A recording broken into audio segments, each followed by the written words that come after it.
Hello বন্ধুরা, আজকের ভিডিওতে নিয়ে চলে এলাম পোলাও রেসিপি। তো কড়া বসিয়ে দিয়েছি। কড়া গরম হয়ে যাওয়ার পর ওতে আমরা ঘি দিয়ে কাজু আর কিশমিশটা ভেজে নিয়েছি ভালো করে। তো ভেজে তুলে রাখার পর ওই কড়াতেই ঘি পরিমাণ মতো দিয়ে ওতে তেজপাতা, এলাচ, দারচিনি দিয়ে ভালো করে লাল করে ভেজে নিয়ে এখানে আমরা বাসমতি রাইসে পরিমাণ মতো হলুদ, পরিমাণ মতো ঘি, পরিমাণ মতো লবণ, আদা দিয়ে ভালো করে মাখিয়ে রেখেছিলাম। এখানে আমি বাসমতি চাল নিয়েছি, তোমরা চাইলে গোবিন্দভোগ চাল নিতে পারো।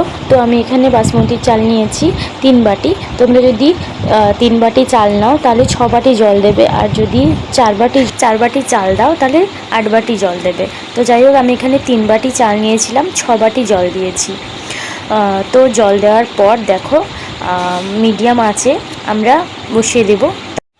10-15 মিনিট পর আসবো, তারপরে দেখব ভাতটা হয়ে গেছে কিনা। জলটা যখন শুকিয়ে আসবে, পুরো শুকাবে না, দেখো এই ভিডিওটাতে দেখাচ্ছি এইরকম।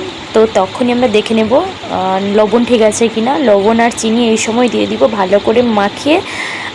তো তারপর আমরা একটু শুকিয়ে গেলে ঢেলে নেব। তারপর দেখো পোলাও রেডি।